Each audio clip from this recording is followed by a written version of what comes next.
If you cannot tell, right now I'm going to be doing match week 1 Premier League predictions 100% correct. It is 1 hour before kickoff. It is 11 a.m. where I'm from. The game will start at 12 p.m. So we don't even have the lineups yet. But Ten Hag came out and said that his squad is not quite ready for the Premier League start. De Ligt and Mascherano are going to be available, but the way he's talking, I don't believe they will be starting. So we're going to see the likes of Maguire starting with Lisandro Martinez, Diego Dalot, and left back. Who knows what he's going to go with. But it's going to be very interesting what he does in the back line. When it comes going forward, Man United still don't have really an identity. At the striker position, are they going to put out new signing Xerxes, or is it going to be Rashford? I don't know. I'm not quite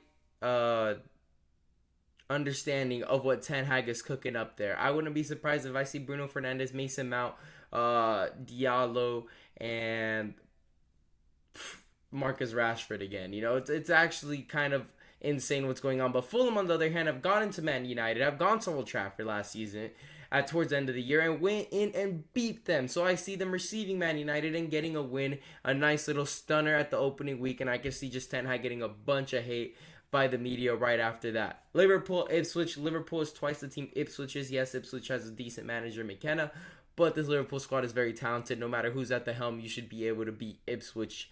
Arsenal playing Wolves. Wolves have not gotten over their sales of Kilman and Neto, so I can see Arsenal winning this comfortably. And this is one of the rare times where Arsenal is going to be 90% healthy, and Marino's going to be bought by the time Arsenal play this match. In my eyes, we're going to see the Fabrizio Romano, here we go, and everything. So it's going to be a lot of hype and a great win, and I wouldn't be surprised if Marino's at the game. But Arsenal win this match. Everton, Brighton, it's going to be a draw. Brighton have a bunch of injuries with, Estupiñán and Ciso, who are going to be key factors for them this season. But Everton, on the other hand, have, the likes of Braithwaite, Tarkowski in the back, and I think they could solidify this and get a clean sheet and finish this game 0-0. Newcastle, Southampton. When I look at Newcastle's team, I see a top 4 contending squad. Meanwhile, Southampton are going to be a team that's going to be finishing out the bottom. So Newcastle will go into Southampton and get a nice little win there. Bournemouth, Nottingham Forest. They just bought Evan Nilsson. Will he start? Hopefully for their sake. But I think Evan Nilsson will be a nice little striker for them, the same way Solanke was getting 15 plus goals.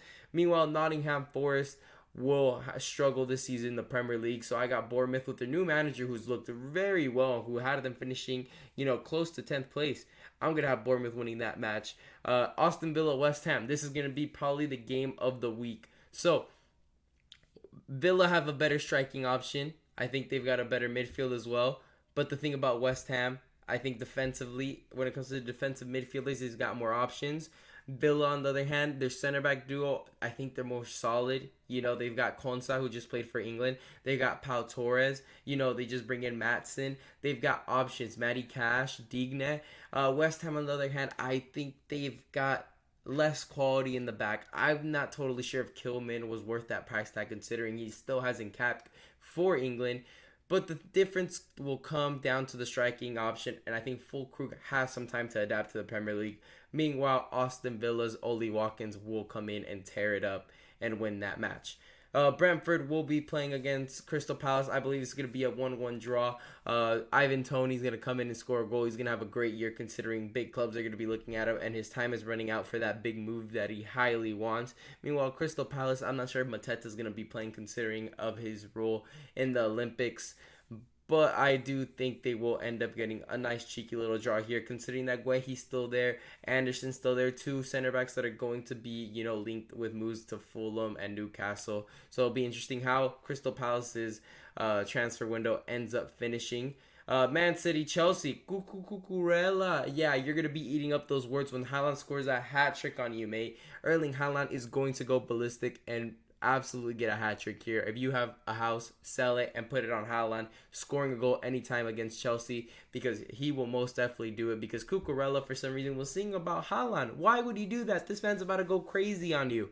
The only thing is that the likes of Phil Foden and Rodri, Kyle Walker will not be playing because for some reason they haven't had much training with Man City yet. They've been on vacation, so for the first 2 weeks, I don't see them playing.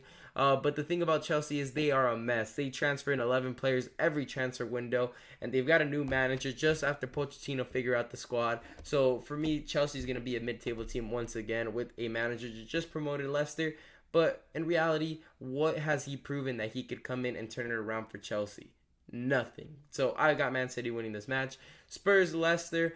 Leicester, I believe, will be staying up. But the thing about Spurs is this new attack with Solanke finally bringing in a striker who can replicate Harry Kane's numbers in Solanke is absolutely crucial to them winning this match. You know, the attack of Heung-min Son, Solanke, James Madison behind. You still got like the likes of Bentancur in the midfield, and on the left side potentially Kulusevski or Gray. It's gonna be some fun times for Spurs, and I definitely see it in the Champions League. So they're gonna win this one convincingly. But Leicester, it's not gonna be a bad season. I will say that. Anyways, make sure to leave a like and subscribe for more videos. Make sure to leave a comment down below. What do you think about my predictions? And anyways, thank you guys for watching.